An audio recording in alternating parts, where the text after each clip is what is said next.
Dans les titres de l'actualité ce lundi, les sit-ins organisés ce matin par les travailleurs contractuels de l'administration du ministère de l'Agriculture, de l'Élevage et de la Pêche.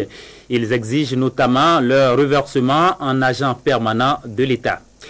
L'ancien ministre Kessi Lechala est invité à présenter sa candidature au prochain scrutin présidentiel. Cet appel a été lancé par les militants du Mouvement pour la démocratie et le développement, un nouveau parti politique né ce week-end à Djougou.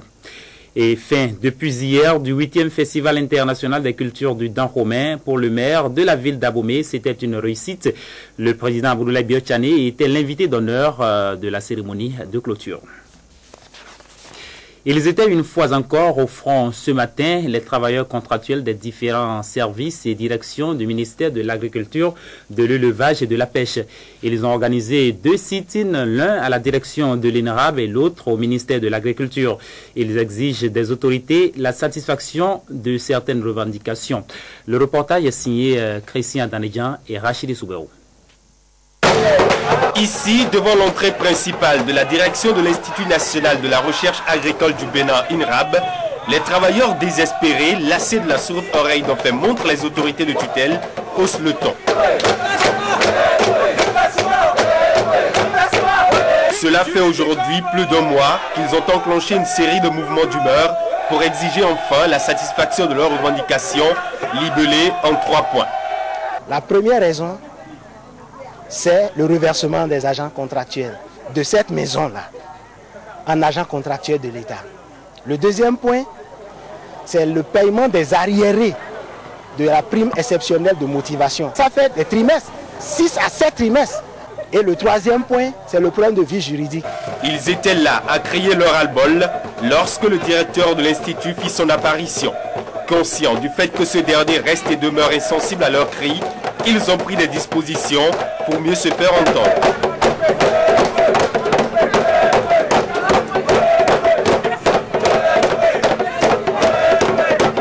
D'un autre côté, c'est le ministre de l'Agriculture, Michel Sobossi, qui subit la loi des instruments de musique, accompagné du claquement des mains de 7 travailleurs réunis au sein des syndicats du MAEP.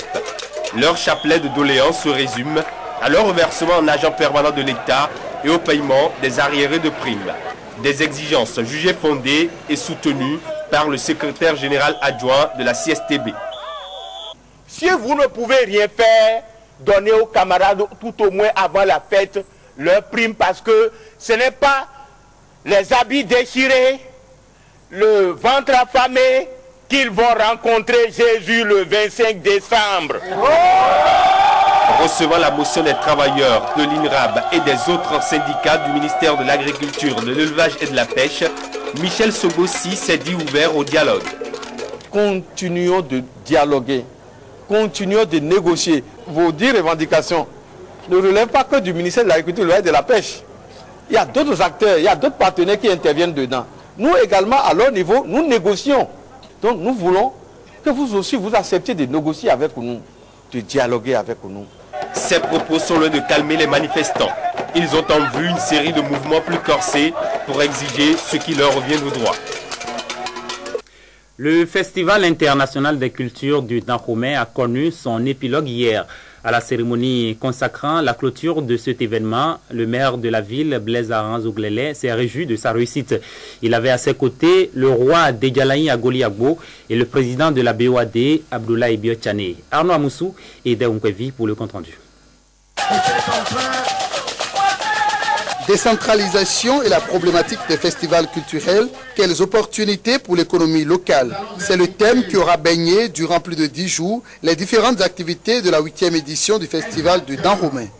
De la purification du palais à la soirée de beauté, de l'élection de l'ANA 2010 en passant par la danse des Dada au palais Ouerondi, via le semi-marathon, Abomey aura vibré au rythme et couleurs culturelles et cultuelles. La réussite de ce festival aura été l'œuvre de plusieurs équipes dynamiques, mais dirigées par le maître d'orchestre Onesifo Aranzo-Glélé, fier d'avoir mené à bien de façon consécutive 8 éditions de ce grand regroupement culturel. Le plateau d'Abomey est un patrimoine vivant dont les communautés peuvent bien s'inspirer pour répondre aux enjeux de développement local. Devant les exigences de la mondialisation, qu'est-ce que la ville d'Abomey peut apporter au reste du monde si ce n'est pas le biais de notre culture et de notre patrimoine? C'est la vraie justification de l'organisation chaque année, depuis près d'une décennie déjà, de ce festival, notre fête identitaire, la fête internationale des cultures du Dahomey. 9 jours durant, le thème, la décentralisation et la problématique des festivals culturels. Quelle opportunité pour l'économie locale, a servi de projecteur pour éclairer les festivaliers et faire d'eux les témoins privilégiés des manifestations intellectuelles, scientifiques, culturelles et cultuelles de la 8e édition de notre rendez-vous identitaire annuel. Après avoir béni les festivaliers et leur souhaité un bon retour, le roi de Dahomey, Agoli Agbo de Djalayi, a par ailleurs remercié l'hôte de la cérémonie de clôture de ce festival, Abdoulaye Biotchane. Je voudrais remercier sincèrement monsieur le maire d'Abomey et tous ses conseillers et son excellence monsieur Abdoulaye Biotchane, qui malgré ses multitudes et préoccupations a bien voulu être parmi nous parce qu'il n'a pas pu assister à l'ouverture, mais il a tenu à venir compte tenu de l'importance de ce qui se fait. Donc je le remercie avec tous les honorables députés. Cette 8e édition de la Fête internationale des cultures du Dahomey s'impose comme un enjeu primordial et de ce fait s'exécute sur les réalités culturelles du plateau d'Abomey, du Bénin et de l'Afrique tout entière. Cette cérémonie de clôture a consacré les nominés de la 8e édition et la remise de trophées aux ayants droit. Elle ouvre la porte à la 9e édition que les festivaliers promettent plus belle.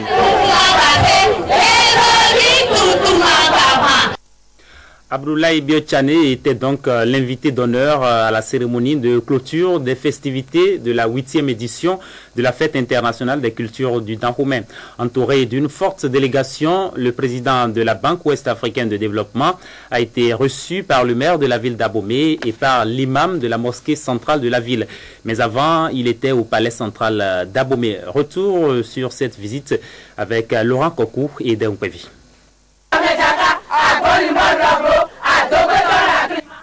8 jours durant le Festival international des cultures du Dahomey, édition 2010, a été une tribune de haute expression de nos valeurs endogènes et pour la cérémonie officielle de clôture des manifestations ce dimanche 19 décembre, un invité de marque, Abdoulaye Biotchane, entouré d'une forte délégation composée des honorables André Dassondo, Éloi Haro, Amisetou Afodjobo, Luc Damata Santana, Wali Suzumaru et autres acteurs politiques. Empêché lors de la cérémonie d'ouverture du festival, l'actuel président de la Banque ouest-africaine de développement, ne voulant pas rester en marge d'un événement d'une si grande portée, a décidé de fouler la terre des Rwigwadjavi avec un programme bien chargé. Accueilli au carrefour Soglogon, à l'entrée d'Abomey, par une foule d'admirateurs en liesse, Abdoulaye Biotchane et tout son cortège se sont ébranlés vers la place Goro, où le président de la BOAD a salué la mémoire de l'illustre roi Béhanzin.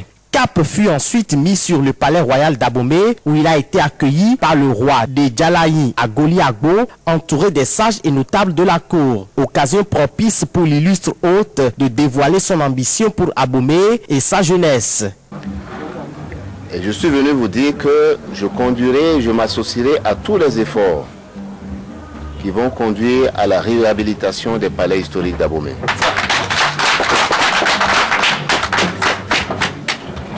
Je conduirai, je m'associerai à tous les efforts qui conduiront tout simplement à faire d'Abomey une grande ville de notre pays et une grande ville en Afrique. Mais une cité comme un pays a beau être la plus belle du monde. Si les citoyens qui y vivent sont pauvres et malheureux, ils le ressentiront toujours. Je vais conduire cet effort-là également pour que les citoyens, vos citoyens, Majesté, chaque jour qu'ils se réveillent, se disent c'est mieux qu'hier. Et donc demain sera mieux qu'aujourd'hui. C'est donc travailler sur tous les projets économiques de la ville d'Abomey. Les infrastructures, tout ce qui va donner un emploi aux jeunes et tout ce qui va donner des revenus aux femmes, en particulier les femmes rurales. La délégation s'est ensuite rendue respectivement au domicile de la première autorité d'Abomey, Blaise Aranzo Glélé, puis chez l'imam central d'Abomey pour des échanges de courtoisie à l'issue desquels rien n'a filtré. Abdoulaye Biotchane et sa suite ont enfin échoué sur la grande place du palais royal d'Abomey où ils assisteront aux côtés du maire à la cérémonie officielle de clôture de la fête internationale des cultures du Dahomey. Abdoulaye Biotchane est désormais ministre plénipotentiaire au palais du roi Aro et porte le nom de Aro Tonayon. Il a été installé dans ses nouvelles fonctions par Sa Majesté Aro.